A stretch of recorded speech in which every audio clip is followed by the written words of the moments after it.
ਸਤਿ ਸ਼੍ਰੀ ਅਕਾਲ। ਤੁਸੀਂ ਜੁੜੇ ਹੋਏ ਹੋ ਪੰਜਾਬੀ ਰੇਡੀਓ ਯੂਐਸਏ ਦੇ ਨਾਲ ਤੇ ਮੈਂ ਹਾਂ ਪ੍ਰਵੀਨ ਸ਼ਰਮਾ ਲੈ ਕੇ ਹਾਜ਼ਰ ਹਾਂ programme update Canada. Update Canada programme ਦੇ ਵਿੱਚ ਕੈਨੇਡਾ ਦੇ ਵਿੱਚ ਵਾਪਰੀਆਂ ਅਹਿਮ ਤੇ ਵੱਡੀਆਂ ਘਟਨਾਵਾਂ ਖਬਰਾਂ ਬਾਰੇ ਕਰਾਂਗੇ ਖਾਸ ਗੱਲਾਂ ਬਾਤਾਂ। ਪਰ ਪ੍ਰੋਗਰਾਮ ਦੇ ਵਿੱਚ ਅੱਗੇ ਵਧਣ ਤੋਂ ਪਹਿਲਾਂ ਧੰਨਵਾਦ ਕਰਦੇ ਚੱਲੀਏ ਸਪਾਂਸਰਸ ਦਾ ਜਿਹੜੇ ਜ਼ਰੀਆ ਬਣਦੇ ਨੇ ਇਹਨਾਂ ਪ੍ਰੋਗਰਾਮਾਂ ਨੂੰ ਤੁਹਾਡੇ ਤੱਕ ਪਹੁੰਚਾਉਣ ਦੇ ਲਈ। ਖਾਲਸਾ ਇੰਸ਼ੋਰੈਂਸ ਏਜੰਸੀ ਵਾਲੇ ਜਿਨ੍ਹਾਂ ਤੋਂ ਤੁਸੀਂ ਹਰ ਤਰੀਕੇ ਦੀ ਇੰਸ਼ੋਰੈਂਸ ਲੈ ਸਕਦੇ ਹੋ। ਇੰਸ਼ੋਰੈਂਸ ਬਾਰੇ ਪਤਾ ਕਰਨ ਦੇ ਲਈ ਨੰਬਰ ਨੋਟ ਕਰ ਲਓ 408 272 2500। ਟਰਕੀਆਨਾ ਇਮੀਗ੍ਰੇਸ਼ਨ ਲਾ ਫਰਮ ਵਾਲੇ ਜੇ ਟਰਕੀਆਨਾ ਇਮੀਗ੍ਰੇਸ਼ਨ ਬਾਬਤ ਤੁਹਾਡਾ ਕੋਈ ਸਵਾਲ ਹੈ ਕੋਈ ਸਲਾਹ ਕਰਨੀ ਹੈ ਤਾਂ ਟੌਰਨੀ ਟਰਕੀਆਨਾ ਦੇ ਨਾਲ ਤੁਸੀਂ 415 909 0503 ਤੇ ਗੱਲ ਕਰ ਸਕਦੇ ਹੋ।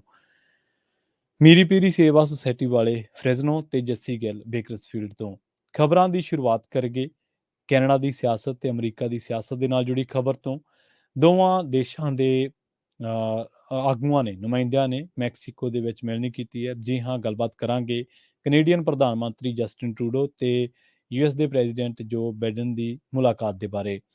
ਕੈਨੇਡੀਅਨ ਪ੍ਰਧਾਨ ਮੰਤਰੀ ਜਸਟਿਨ ਟਰੂਡੋ ਨੇ ਅਮਰੀਕਾ ਦੇ ਰਾਸ਼ਟਰਪਤੀ ਜੋ ਬਾਈਡਨ ਦੇ ਨਾਲ ਮੈਕਸੀਕੋ ਦੇ ਵਿੱਚ ਜਿਹੜਾ ਨਾਰਥ ਅਮਰੀਕਨ ਲੀਡਰਸ ਦਾ ਸਮਿਟ ਹੋਇਆ ਮੈਕਸੀਕੋ ਸਿਟੀ ਦੇ ਵਿੱਚ ਉੱਥੇ ਮੁਲਾਕਾਤ ਕੀਤੀ ਹੈ ਤੇ ਦੋਵਾਂ ਆਗੂਆਂ ਨੇ ਦੋਵਾਂ ਮੁਲਕਾਂ ਦੇ ਆਗੂਆਂ ਨੇ ਦੁਵੱਲੇ ਸਬੰਧਾਂ ਦੇ ਨਾਲ ਕੌਮਾਂਤਰੀ ਰਾਜਨੀਤੀ ਦੇ ਵਿੱਚ ਜੋ ਕੁਛ ਵਾਪਰ ਰਿਹਾ ਉਹਦੇ ਬਾਰੇ ਗੱਲਬਾਤ ਕੀਤੀ ਹੈ ਤੇ ਨਾਲ ਹੀ ਕੈਨੇਡੀਅਨ ਪ੍ਰਧਾਨ ਮੰਤਰੀ ਜਸਟਿਨ ਟਰੂਡੋ ਨੇ ਅਮਰੀਕਾ ਦੇ ਰਾਸ਼ਟਰਪਤੀ ਜੋ ਬਾਈਡਨ ਨੂੰ ਅਗਲੇ ਇਸ ਸਾਲ ਆਉਣ ਵਾਲੇ ਮਹੀਨਿਆਂ ਦੇ ਵਿੱਚ ਕੈਨੇਡਾ ਆਉਣ ਦਾ ਸੱਦਾ ਦਿੱਤਾ ਹੈ। ਜੋ ਬਾਈਡਨ ਦੇ ਜਿਹੜੇ ਦਫ਼ਤਰ ਉਹਦੇ ਮੁਤਾਬਕ ਹੁਣ ਅਮਰੀਕਾ ਦੇ ਰਾਸ਼ਟਰਪਤੀ ਆਉਂਦੇ ਮਾਰਚ ਮਹੀਨੇ ਦੇ ਵਿੱਚ ਕੈਨੇਡਾ ਦੀ ਵਿਜ਼ਿਟ ਤੇ ਜਾ ਸਕਦੇ ਨੇ ਤੇ ਇਹਦੇ ਨਾਲ ਦੋਵਾਂ ਆਗੂਆਂ ਦੇ ਵਿਚਾਲੇ ਨਾਰਥ ਅਮਰੀਕਾ ਟ੍ਰੇਡ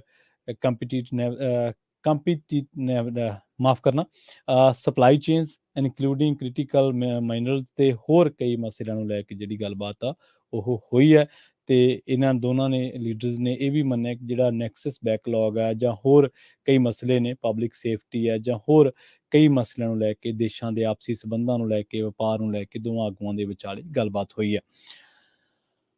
ਇਸ ਵੇਲੇ ਦੀ ਵੱਡੀ ਖਬਰ ਸਰੀ ਆਰਸੀਐਮਪੀ ਦੇ ਹਵਾਲੇ ਤੋਂ ਆ ਰਹੀ ਹੈ ਜਿਸ ਦੇ ਵਿੱਚ ਦਾਅਵਾ ਕੀਤਾ ਜਾ ਰਿਹਾ ਹੈ ਕਿ ਤਕਰੀਬਨ 17 ਮਾਮਲਿਆਂ ਦੇ ਵਿੱਚ ਅਤੀ ਲੋੜੀਂਦਾ ਅਮਰਦੀਪ ਸਿੰਘ ਰਾਏ ਗ੍ਰਿਫਤਾਰ ਕਰ ਲਿਆ ਗਿਆ। ਪੰਜਾਬੀ ਮੂਲ ਦੇ ਅਮਰਦੀਪ ਸਿੰਘ ਰਾਏ ਉੱਤੇ ਜਿਨਸੀ ਸ਼ੋਸ਼ਣ ਕਰਨ, ਹਥਿਆਰਾਂ ਦੇ ਨਾਲ ਹਮਲਾ ਕਰਨ, ਇੱਕ ਬੰਦੇ ਨੂੰ ਕੈਦ ਦੇ ਵਿੱਚ ਰੱਖਣ ਤੇ ਉਸ ਸਮੇਤ ਤਕਰੀਬਨ 17 ਮਾਮਲੇ ਦਰਜ ਨੇ। 2021 ਦੇ ਵਿੱਚ ਅਪ੍ਰੈਲ ਮਹੀਨੇ ਦੇ ਵਿੱਚ ਸਾਲ 2019 ਦੇ ਵਿੱਚ ਜੁੜੇ ਇੱਕ ਮਾਮਲੇ ਦੀ ਜਾਂਚ ਸੰਬੰਧੀ ਰਾਏ ਨੂੰ ਗ੍ਰਿਫਤਾਰ ਕੀਤਾ ਗਿਆ ਸੀ। ਫਿਰ ਉਸ ਨੂੰ 7 ਮਈ 2021 ਦੇ ਵਿੱਚ ਛੱਡ ਦਿੱਤਾ ਗਿਆ ਸੀ ਪਰ ਅਗਲੀ ਪੇਸ਼ੀ ਤੇ ਨਾ ਪਹੁੰਚਣ ਕਰਕੇ ਰਾਏ ਦੀ ਗ੍ਰਿਫਤਾਰੀ ਦੇ ਵਾਰੰਟ ਜਾਰੀ ਕੀਤੇ ਗਏ ਸਨ। 20 ਜਨਵਰੀ 2022 ਨੂੰ ਸਰੀ ਆਰਸੀਐਮਪੀ ਨੇ ਰਾਏ ਦਾ ਪਤਾ ਲਾਉਣ ਦੇ ਲਈ ਪਬਲਿਕ ਦੀ ਮਦਦ ਵੀ ਮੰਗੀ ਸੀ ਤੇ ਅਕਤੂਬਰ 2022 ਦੇ ਵਿੱਚ ਰਾਏ ਨੂੰ ਪੂਰੇ ਕੈਨੇਡਾ ਦੇ ਵਿੱਚ ਅਤੀ ਲੋੜੀਂਦੇ ਚੋਟੀ ਦੇ 25 ਲੋਕਾਂ ਦੇ ਵਿੱਚ ਸ਼ਾਮਲ ਕੀਤਾ ਗਿਆ ਸੀ। 8 ਜਨਵਰੀ 2023 ਨੂੰ ਸਰੀ ਆਰਸੀਐਮਪੀ ਫਰੰਟਲਾਈਨ ਅਫਸਰ ਇਹਨੂੰ ਲੱਭਣ ਦੇ ਲਈ ਗਏ ਤੇ ਨਾਲ ਹੀ ਉਹਨਾਂ ਨੂੰ ਪਤਾ ਲੱਗੇ ਕਿ 64 ਐਵੀਨਿਊ ਦੇ 17400 ਬਲਾਕ ਦੇ ਵਿੱਚ ਇਹ ਇੱਕ ਰਿਹਾਇਸ਼ ਦੇ ਅੰਦਰ ਲੁਕਿਆ ਹੋਇਆ ਸੀ। ਇਸ ਤੋਂ ਬਾਅਦ ਅਧਿਕਾਰੀਆਂ ਨੇ ਤੁਰੰਤ ਫੀਨੀ ਵਾਰੰਟ ਹਾਸਲ ਕੀਤਾ। ਫੀਨੀ ਵਾਰੰਟ ਦੇ ਤਹਿਤ ਇਹ ਇੱਕ ਇਸ ਤਰ੍ਹਾਂ ਦਾ ਵਾਰੰਟ ਹੈ ਜਿਹਦੇ ਨਾਲ ਤੁਸੀਂ ਕਿਸੇ ਵੀ ਘਰ ਜਾਂ ਉਹਦੇ ਜਾਇਦਾਦ ਜਾਂ ਕਾਰੋਬਾਰ ਦੇ ਵਿੱਚ ਕਿਸੇ ਵੀ ਬੰਦੇ ਦੀ ਗ੍ਰਿਫਤਾਰੀ ਦੀ ਜੇਕਰ ਤੁਹਾਨੂੰ ਜ਼ਰੂਰਤ ਪੈਂਦੀ ਤਾਂ ਤੁਸੀਂ ਉੱਥੋਂ ਗ੍ਰਿਫਤਾਰੀ ਕਰ ਲੈਂਦੇ ਹੋ। ਤਾਂ ਉਸ ਤੋਂ ਬਾਅਦ ਫਿਰ ਇਸ ਨੂੰ ਇੱਥੋਂ ਹੀ 64 ਐਵੀਨਿਊ ਦੇ 17400 ਬਲਾਕ ਦੇ ਵਿੱਚੋਂ ਇੱਕ ਰਿਹਾਇਸ਼ ਦੇ ਵਿੱਚੋਂ ਗ੍ਰਿਫਤਾਰ ਜਿਹੜਾ ਉਹ ਕੀਤਾ ਗਿਆ। ਪਤਾ ਲੱਗਿਆ ਕਿ ਹੁਣ ਇਹਨੂੰ ਆਉਣ ਵਾਲੇ ਦਿਨਾਂ ਦੇ ਵਿੱਚ ਕੋਰਟ ਦੇ ਵਿੱਚ ਪੇਸ਼ ਕੀਤਾ ਜਾਣਾ। ਸਰੀ ਦੇ ਵਿੱਚ ਹੀ ਇੱਕੋ ਘਰ ਦੇ ਵਿੱਚੋਂ 3 ਲੋਕਾਂ ਦੇ ਡੈੱਡ ਬੋਡੀਜ਼ ਮਿਲਣ ਦੇ ਨਾਲ ਪੂਰੇ ਇਲਾਕੇ ਦੇ ਵਿੱਚ ਦਹਿਸ਼ਤ ਦਾ ਮਾਹੌਲ ਹੈ ਤੇ ਪੁਲਿਸ ਨੂੰ ਫਰੇਜ਼ਰ ਹਾਈਟਸ ਦੇ ਇਲਾਕੇ ਦੇ ਵਿੱਚ ਇੱਕ ਘਰ ਦੇ ਵਿੱਚ ਸੱਦਿਆ ਗਿਆ ਸੀ ਜਿੱਥੇ 3 ਲੋਕਾਂ ਦੇ ਮ੍ਰਿਤਕ ਸਰੀਰ ਮਿਲੇ। ਸਰੀ ਆਰਸੀਐਮਪੀ ਨੂੰ ਉਸ ਤੋਂ ਬਾਅਦ ਇਹ ਪਤਾ ਲੱਗਿਆ ਸੀਗਾ ਕਿ 112 ਐਵੀਨਿਊ ਦੇ 15600 ਬਲਾਕ ਦੇ ਵਿੱਚ ਘਰ ਦੇ ਵਿੱਚ ਸੱਦਿਆ ਗਿਆ ਸੀਗਾ। ਇਹ ਮੰਨਿਆ ਜਾ ਰਿਹਾ ਹੈ ਕਿ ਇਹ ਡੈੱਡ ਬੋਡੀਜ਼ ਇੱਕੋ ਫੈਮਿਲੀ ਦੀਆਂ ਨੇ ਤੇ ਨਾਲ ਇਸ ਪ੍ਰਾਪਰਟੀ ਤੇ ਕੋਈ ਵੀ ਹੋਰ ਬੰਦਾ ਪੁਲਿਸ ਨੂੰ ਨਹੀਂ ਸੀ ਦੱਸਿਆ। ਇਹਦੀ ਜਿਹੜੀ ਜਾਂਚ ਆ ਮਾਮਲੇ ਦੀ ਉਹ ਇੰਟੀਗ੍ਰੇਟਿਡ ਹੋਮਿਸਾਈਡ ਇਨਵੈਸਟੀਗੇਸ਼ਨ ਦੇ ਕੋਲ ਪਹੁੰਚ ਗਈ ਹੈ। ਪੁਲਿਸ ਹੁਣ ਸਬੂਤ ਇਕੱਠੇ ਕਰ ਰਹੀ ਹੈ। ਫਿਲਹਾਲ ਪੁਲਿਸ ਨੇ ਇਹਨਾਂ ਪੀੜਤਾਂ ਦੀ ਪਛਾਣ ਜਾਂ ਉਹਨਾਂ ਦੀ ਉਮਰ ਬਾਰੇ ਹਲੇ ਕੋਈ ਵੀ ਵੇਰਵੇ ਜਿਹੜੇ ਆ ਉਹ ਸਾਂਝੇ ਨਹੀਂ ਸਨ ਕੀਤੇ। ਪੁਲਿਸ ਦਾ ਕਹਿਣਾ ਹੈ ਕਿ ਇਸ ਬਾਰੇ ਕੁਛ ਵੀ ਹੋਰ ਜਾਣਕਾਰੀ ਦੇਣ ਤੋਂ ਹਾਲੇ ਪੁਲਿਸ ਨੇ ਕੰਨੀ ਕਤਰਾਈ ਹੈ। ਪਰ ਇਹ ਹੈ ਕਿ ਪੂਰੇ ਇਲਾਕੇ ਦੇ ਵਿੱਚ ਇੱਕੋ ਘਰ ਦੇ ਵਿੱਚੋਂ 3 ਡੈਡ ਬੋਡੀਜ਼ ਮਿਲਣ ਤੋਂ ਬਾਅਦ ਇਲਾਕੇ ਦੇ ਵਿੱਚ ਦਹਿਸ਼ਤ ਦਾ ਮਾਹੌਲ ਕਿਹਾ ਜਾ ਸਕਦਾ ਹੈ, ਤੇ ਪੁਲਿਸ ਨੇ ਇਹ ਵੀ ਆਸ-ਪਾਸ ਦੇ ਲੋਕਾਂ ਨੂੰ ਕਿਹਾ ਹੈ ਕਿ ਜੇਕਰ ਤੁਸੀਂ ਇਸ ਘਰ ਦੇ ਵਿੱਚ ਕੋਈ ਵੀ ਸ਼ੱਕੀ ਗਤੀਵਿਧੀ ਲੰਘੇ ਦਿਨਾਂ ਦੇ ਵਿੱਚ ਦੇਖੀ ਹੈ ਤਾਂ ਉਹਦੇ ਬਾਰੇ ਪੁਲਿਸ ਨੂੰ ਜ਼ਰੂਰ ਜਾਣਕਾਰੀ ਸਾਂਝੀ ਕਰਿਓ। ਖੇਡ ਜਗਤ ਦੀ ਗੱਲ ਕਰੀਏ ਤਾਂ ਖੇਡ ਜਗਤ ਤੋਂ ਇੱਕ ਬੜੀ ਸੋਗਮਈ ਖਬਰ ਕੈਨੇਡਾ ਤੋਂ ਆ ਰਹੀ ਹੈ। ਨਾਮੀ MMA ਫਾਈਟਰ ਵਿਕਟੋਰੀਆ ਲੀ ਦੀ ਮੌਤ ਹੋਈ ਹੈ, ਤੇ ਇਸ ਖਿਡਾਰਨ ਦੀ ਉਮਰ 18 ਸਾਲ ਸੀ। ਉਸ ਦੀ ਜਿਹੜੀ ਵਿਕਟੋਰੀਆ ਦੀ ਵੱਡੀ ਭੈਣ ਹੈ ਐਂਜਲਾ ਲੀ ਪੁੱਕੀ ਨੇ, ਉਸਨੇ ਸੋਸ਼ਲ ਮੀਡੀਆ ਦੇ ਵਿੱਚ ਪੋਸਟ ਪਾ ਕੇ ਆਪਣੀ ਭੈਣ ਦੀ ਜਿਹੜੀ ਮੌਤ ਆ ਉਹਦੀ ਖਬਰ ਬਾਰੇ ਸਾਰਿਆਂ ਨੂੰ ਦੱਸਿਆ, ਤੇ ਉਹਨਾਂ ਨੇ ਦੱਸਿਆ ਕਿ ਉਹ ਬਹੁਤ ਜਲਦੀ ਪਰਿਵਾਰ ਨੂੰ ਅਲਵਿਦਾ ਆਖੀ ਤੇ ਪਰਿਵਾਰ ਸਦਮੇ ਦੇ ਵਿੱਚ ਹੈ। ਤੇ 3 ਫਾਈਟਸ ਜਿਹੜੀ ਵਿਕਟੋਰੀਆ ਲੀ ਆ ਉਹਨੇ MMA ਦੇ ਵਿੱਚ 3 ਫਾਈਟਸ ਜਿੱਤੀਆਂ ਸਨ, ਤੇ 26 ਸਾਲ ਐਂਜਲਾ ਨੇ ਵਿਕਟੋਰੀਆ ਦੀ ਮੌਤ ਸੰਬੰਧੀ ਕਾਰਨ ਦੀ ਜਾਣਕਾਰੀ ਤਾਂ ਨਹੀਂ ਦਿੱਤੀ, ਪਰ ਉਹਨਾਂ ਨੇ ਕਿਹਾ ਕਿ ਇਸ ਮੁਸ਼ਕਿਲ ਸਮੇਂ ਦੇ ਵਿੱਚ ਪਰਿਵਾਰ ਨੂੰ ਧਰਵਾਸੇ ਦੀ ਲੋੜ ਹੈ। ਤੇ ਵਿਕਟੋਰੀਆ ਲੀ ਇੱਕ ਫਾਈਟਰ ਹੋਣ ਦੇ ਨਾਲ ਨਾਲ ਸੋਸ਼ਲ ਮੀਡੀਆ ਤੇ ਵੀ ਕਾਫੀ ਪ੍ਰਸਿੱਧ ਸਨ। ਉਹਨਾਂ ਦੇ ਫੋਲੋਅਰਸ ਜਿਹੜੇ ਇੰਸਟਾਗ੍ਰਾਮ ਅਕਾਊਂਟ ਤੇ 1 ਲੱਖ ਦੇ ਕਰੀਬ ਦੱਸੇ ਗਏ ਨੇ।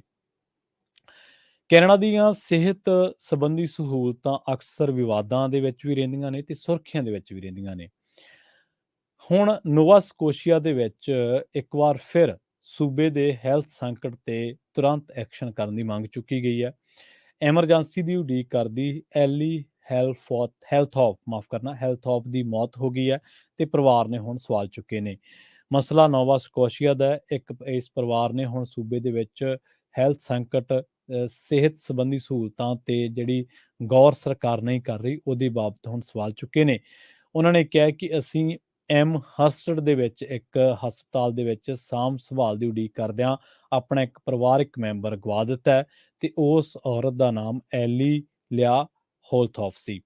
37 ਸਾਲਾ ਔਰਤ ਦੇ ਇਸ ਪਰਿਵਾਰ ਨੇ ਦੱਸਿਆ ਕਿ ਐਲੀ ਹੋਲਥੋਫ ਨੂੰ ਕੰਬਰਲੈਂਡ ਰੀਜਨਲ ਹੈਲਥ ਕੇਅਰ ਸੈਂਟਰ ਦੇ ਐਮਰਜੈਂਸੀ ਡਿਪਾਰਟਮੈਂਟ ਦੇ ਵਿੱਚ ਕੇਅਰ ਦੇ ਲਈ ਕਈ ਘੰਟੇ ਤੱਕ ਉਡੀਕ ਕਰਨੀ ਪਈ ਸੀ, ਤੇ ਉਹ ਵੀ ਅਜਿਹੇ ਸਮੇਂ ਜਦੋਂ ਸਪਸ਼ਟ ਤੌਰ ਤੇ ਮੈਡੀਕਲ ਪਰੇਸ਼ਾਨੀ ਦਾ ਸਾਹਮਣਾ ਕਰ ਰਹੀ ਸੀ। ਕੰਬਰਲੈਂਡ ਨਾਰਥ ਦੀ ਇੰਡੀਪੈਂਡੈਂਟ MLA ਐਲਿਜ਼ਾਬੈਥ ਸਮਿਥ ਮੈਕਰਸਨ ਨੇ ਦੱਸਿਆ ਕਿ ਉਹਨਾਂ ਪ੍ਰੀਮੀਅਰ ਟਿਮ ਹੂਸਟਨ ਨੂੰ ਇੱਕ ਚਿੱਠੀ ਭੇਜੀ ਤੇ ਤੁਰੰਤ ਇੱਕ ਪਲਾਨ ਲਾਂਚ ਕਰਨ ਦੀ ਮੰਗ ਕੀਤੀ, ਜਿਸ ਦੇ ਨਾਲ ਹਸਪਤਾਲਾਂ ਦੇ ਵਿੱਚ ਲੋਕਾਂ ਨੂੰ ਸਹੀ ਸੰਭਾਲ ਮਿਲ ਸਕੇ, ਮਰੀਜ਼ਾਂ ਦੀ ਸਹੀ ਤਰੀਕੇ ਦੇ ਨਾਲ ਦੇਖਭਾਲ ਹੋ ਸਕੇ। ਨੋਵਾ ਸਕੋਸ਼ੀਆ ਹੈਲਥ ਦਾ ਕਹਿਣਾ ਹੈ ਕਿ ਮਾਮਲੇ ਦੀ ਜਾਂਚ ਹੋ ਰਹੀ ਹੈ ਤੇ ਇਸ ਦੇ ਨਤੀਜੇ ਪਰਿਵਾਰ ਦੇ ਨਾਲ ਸਾਂਝੇ ਕੀਤੇ ਜਾਣਗੇ। ਪੀੜਤ ਔਰਤ ਦੇ ਪਤੀ ਨੇ ਗੰਥਰ ਹੋਲਥੋਫ, ਉਹਨਾਂ ਨੇ ਕਿਹਾ ਹੈ ਕਿ ਉਹ ਉਮੀਦ ਕਰਦੇ ਨੇ ਕਿ ਇਸ ਪ੍ਰਕਾਰ ਦੀ ਸਥਿਤੀ ਦਾ ਸਾਹਮਣਾ ਕਿਸੇ ਹੋਰ ਨੂੰ ਨਾ ਕਰਨਾ ਪਵੇ, ਤੇ ਇਸ ਬੀਬੀ ਦੀ ਉਮਰ ਐਲੀ ਹੋਲਥੋਫ ਦੀ ਉਮਰ ਜਿਹੜੀ ਸੀਗੀ ਉਹ 37 ਸਾਲਾਂ ਸੀ, ਤੇ ਐਮਰਜੈਂਸੀ ਦੇ ਵਿੱਚ ਦੇਖਭਾਲ ਦੀ ਉਡੀਕ ਕਰਦਿਆਂ, ਸਾਂਭ ਸੰਭਾਲ ਦੀ ਉਡੀਕ ਕਰਦਿਆਂ ਇਸ 37 ਸਾਲਾ ਔਰਤ ਦੀ ਮੌਤ ਹੋ ਗਈ, ਜਿਸ ਤੋਂ ਬਾਅਦ ਇੱਕ ਵਾਰ ਫਿਰ ਕੈਨੇਡਾ ਦੇ ਵਿੱਚ ਹੈਲਥ ਸਿਸਟਮ, ਖਾਸ ਕਰਕੇ ਨੋਵਾ ਸਕੋਸ਼ੀਆ ਦੇ ਵਿੱਚ ਹੈਲਥ ਸਿਸਟਮ ਤੇ ਇੱਕ ਵਾਰ ਫਿਰ ਤੋਂ ਸਵਾਲ ਖੜੇ ਹੋਏ ਨੇ। ਲੰਘੇ ਵੀਕਐਂਡ ਦੇ ਦੌਰਾਨ ਲੈਂਗਲੀ BC ਦੇ ਵਿੱਚ ਇੱਕ ਦਰਦਨਾਕ ਸੜਕ ਹਾਦਸਾ ਵਾਪਰਿਆ ਸੀ, ਤੇ ਇਸ ਹਾਦਸੇ ਦਾ ਸ਼ਿਕਾਰ ਹੋਣ ਵਾਲੇ ਨੌਜਵਾਨ ਦੀ ਹੁਣ ਪਹਿਚਾਣ ਜਨਤਕ ਕੀਤੀ ਗਈ ਹੈ। ਪਤਾ ਲੱਗਾ ਕਿ ਇਸ ਸੜਕ ਹਾਦਸੇ ਦਾ ਸ਼ਿਕਾਰ ਹੋਣ ਵਾਲੇ ਨੌਜਵਾਨ ਦੀ ਪਛਾਣ ਟੈਰਨ ਲਾਲ ਦੇ ਵਜੋਂ ਕੀਤੀ ਗਈ ਹੈ, ਤੇ ਉਸ ਦੀ ਉਮਰ 17 ਸਾਲ ਸੀ। ਟੈਰਨ ਲਾਲ ਦੇ ਨਾਲ ਇਹ ਹਾਦਸਾ ਉਦੋਂ ਵਾਪਰਿਆ ਜਦੋਂ ਉਹ ਸ਼ਨੀਵਾਰ ਦੀ ਰਾਤ ਨੂੰ ਕੰਮ ਤੋਂ ਘਰ ਨੂੰ ਜਾ ਰਿਹਾ ਸੀ, ਅਤੇ ਖਰਾਬ ਮੌਸਮ ਕਾਰਨ ਉਸ ਨੇ ਫਰੇਜ਼ਰ ਹਾਈਵੇ ਦੇ 228 ਸਟਰੀਟ ਦੇ ਨੇੜੇ ਆਪਣੇ ਵਾਹਨ ਦਾ ਕੰਟਰੋਲ ਗਵਾ ਬੈਠਾ ਸੀ। ਇਹ ਨੌਜਵਾਨ ਟੈਮਨਵਿਸ ਸੈਕੰਡਰੀ ਸਕੂਲ ਦੇ ਵਿੱਚ ਪੜ੍ਹਦਾ ਸੀ ਤੇ ਆਪਣੇ ਆਲੇ ਦੁਆਲੇ ਦੇ ਲੋਕਾਂ ਦੇ ਲਈ ਰੋਲ ਮਾਡਲ ਸੀ। ਇਹ ਕੁਸ਼ਤੀ ਵੀ ਕਰਦਾ ਸੀ, ਕਬੱਡੀ ਤੇ ਵੇਟ ਲਿਫਟਿੰਗ ਦੇ ਰਾਹੀਂ ਖੇਡਾਂ ਦੇ ਵਿੱਚ ਸ਼ਾਮਲ ਸੀ, ਤੇ ਇਹ ਨੌਜਵਾਨ ਇਸ ਸੁਨਹਿਰੇ ਭਵਿੱਖ ਦੇ ਵਿੱਚ ਜਾਂ ਫਿਊਚਰ ਦੇ ਲਈ ਵੇਟ ਲਿਫਟਿੰਗ ਕਰਦਾ ਸੀ, ਕਬੱਡੀ ਦੇ ਵਿੱਚ ਵੀ ਇੱਕ ਵਧੀਆ ਕਿਸਮ ਦਾ ਖਿਡਾਰੀ ਸੀ, ਤੇ ਉਮੀਦ ਕਰਦਾ ਸੀਗਾ ਕਿ ਮੈਂ ਵੱਡਾ ਹੋ ਕੇ ਜਾਂ ਅੱਗੇ ਜਾ ਕੇ ਪੁਲਿਸ ਅਫਸਰ ਬਣਾਂਗਾ। ਪਰ ਸਾਰੇ ਸੁਪਨੇ, ਸਾਰੀਆਂ ਉਮੀਦਾਂ ਦਮ ਤੋੜ ਗਈਆਂ, ਕਿਉਂਕਿ ਕੰਮ ਤੋਂ ਪਰਤਦਿਆਂ ਲੰਘੇ ਸ਼ਨੀਵਾਰ ਟੈਰਨ ਲਾਲ ਦੇ ਨਾਲ ਇੱਕ ਦਰਦਨਾਕ ਸੜਕ ਹਾਦਸਾ ਵਾਪਰ ਗਿਆ ਸੀ। ਇਸ ਹਾਦਸੇ ਦੇ ਵਿੱਚ ਟੈਰਨ ਲਾਲ ਦੀ ਜਾਨ ਚਲੀ ਗਈ। ਪੰਜਾਬੀ ਨੌਜਵਾਨ ਬਲਕਰਨਦੀਪ ਬੜੈਚ ਬਾਰੇ ਇਹ ਗੱਲ ਕਹੀ ਜਾ ਰਹੀ ਹੈ ਕਿ ਉਹ ਲਾਪਤਾ ਹੈ, ਤੇ ਉਸ ਨੂੰ ਆਖਰੀ ਵਾਰ 9 ਜਨਵਰੀ ਨੂੰ ਸਰੀ ਦੇ ਵਿੱਚ 70B ਐਵੀਨਿਊ ਬਲਾਕ ਦੇ 13000 ਬਲਾਕ ਦੇ ਵਿੱਚ ਦੇਖਿਆ ਗਿਆ ਸੀ। ਹੁਣ ਇਹਦੇ ਬਾਰੇ ਕਿਹਾ ਜਾ ਰਿਹਾ ਹੈ ਕਿ 23 ਸਾਲਾ ਇਸ ਨੌਜਵਾਨ ਬਲਕਰਨਦੀਪ ਦੇ ਕਾਲੇ ਵਾਲ ਨੇ ਤੇ ਕੱਦ 5 ਫੁੱਟ 7 ਇੰਚ ਹੈ ਤੇ ਭਾਰਾ ਸਰੀਰ ਹੈ। ਉਸ ਨੂੰ ਜਦੋਂ ਆਖਰੀ ਵਾਰ ਦੇਖਿਆ ਗਿਆ ਸੀ ਤਾਂ ਉਸਨੇ ਕਾਲੇ ਰੰਗ ਦੀ ਹੁੱਡੀ ਪਾਈ ਹੋਈ ਸੀ, ਕਾਲੀ ਪੈਂਟ ਪਾਈ ਹੋਈ ਸੀ ਅਤੇ ਚਿੱਟੇ ਸ਼ੂ ਪਾਏ ਹੋਏ ਸਨ। ਪੁਲਿਸ ਅਤੇ ਪਰਿਵਾਰ ਉਸ ਦੀ ਸਲਾਮਤੀ ਦੇ ਲਈ ਚਿੰਤਤ ਹੈ। ਇਸ ਨੌਜਵਾਨ ਸੰਬੰਧੀ ਤੁਹਾਨੂੰ ਕੋਈ ਵੀ ਜਾਣਕਾਰੀ ਮਿਲੇ ਤਾਂ ਤੁਸੀਂ ਸਰੀ RCMP ਦੇ ਨਾਲ 6045990502 ਤੇ ਸੰਪਰਕ ਕਰ ਸਕਦੇ ਹੋ। ਸੋ ਇਸ ਨੌਜਵਾਨ ਦਾ ਨਾਮ ਜਿਹੜਾ ਦੱਸਿਆ ਗਿਆ ਉਹ ਬਲਕਰਨਦੀਪ ਬੜੈਚ ਹੈ।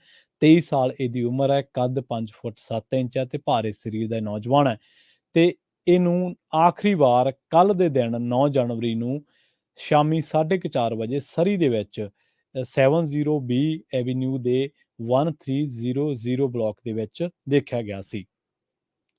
ਤੇ ਜਾਂਦੇ ਜਾਂਦੇ ਗੱਲ ਕਰਦੇ ਹਾਂ ਵਿਲਸਨ ਜੇਨ ਸਟਰੀਟ ਦੇ ਵਿਲਸਨ ਐਵੀਨਿਊ ਦੇ ਉੱਤੇ ਜਿਹੜਾ ਹਾਦਸਾ ਵਾਪਰਿਆ ਸੀ। ਨਾਰਥ ਯਾਰਕ ਦੇ ਵਿੱਚ ਇੱਕ ਗੱਡੀ ਵੱਲੋਂ ਟੱਕਰ ਮਾਰੇ ਜਾਣ ਕਰਕੇ ਇੱਕ ਵਿਅਕਤੀ ਜੋ ਕਿ 60 ਸਾਲਾਂ ਦਾ ਦੱਸਿਆ ਗਿਆ ਉਸਦੀ ਮੌਤ ਹੋ ਗਈ ਹੈ। ਇਹ ਹਾਦਸਾ 8:40 ਤੇ ਜੇਨ ਸਟਰੀਟ ਤੇ ਵਿਲਸਨ ਐਵੀਨਿਊ ਦੇ ਉੱਤੇ ਵਾਪਰਿਆ। ਇਸ ਹਾਦਸੇ ਤੋਂ ਬਾਅਦ ਜ਼ਖਮੀ ਵਿਅਕਤੀ ਨੂੰ ਨਾਜ਼ੁਕ ਹਾਲਤ ਦੇ ਵਿੱਚ ਹਸਪਤਾਲ ਲਿਜਾਇਆ ਗਿਆ ਸੀ, ਜਿੱਥੇ ਉਸ ਨੂੰ ਮ੍ਰਿਤਕ ਐਲਾਨ ਦਿੱਤਾ ਗਿਆ। ਪੁਲਿਸ ਨੇ ਆਖਿਆ ਕਿ ਇਸ ਘਟਨਾ ਦੇ ਵਿੱਚ ਸ਼ਾਮਲ ਡਰਾਈਵਰ ਮੌਕੇ ਤੇ ਹੀ ਮੌਜੂਦ ਰਿਹਾ। ਚਸ਼ਮਦੀਦਾਂ ਨੂੰ ਸਾਹਮਣੇ ਆਉਣ ਤੇ ਜਾਂਚਕਾਰਾਂ ਦੀ ਮਦਦ ਦੇ ਲਈ ਵੀ ਆਖਿਆ ਗਿਆ। ਸੋ ਇਸ ਦੇ ਨਾਲ ਹੀ ਪ੍ਰੋਗਰਾਮ ਅਪਡੇਟ ਕੈਨੇਡਾ ਨੂੰ ਆਪਾਂ ਇੱਥੇ ਸਮਾਪਤ ਕਰਦੇ ਹਾਂ। ਕੈਨੇਡਾ ਦੇ ਨਾਲ ਜੁੜੀਆਂ ਅਹਿਮ ਜਾਣਕਾਰੀਆਂ ਤੇ ਖਾਸ ਖਬਰਾਂ ਦੇ ਪ੍ਰੋਗਰਾਮ ਅਪਡੇਟ ਕੈਨੇਡਾ ਨੂੰ ਆਪਾਂ ਇੱਥੇ ਹੀ ਸਮਾਪਤ ਕਰਾਂਗੇ। ਪੰਜਾਬੀ ਰੇਡੀਓ USA ਦੇ ਉੱਤੇ ਪ੍ਰੋਗਰਾਮਾਂ ਦਾ ਸਿਲਸਿਲਾ ਲਗਾਤਾਰ ਜਾਰੀ ਹੈ।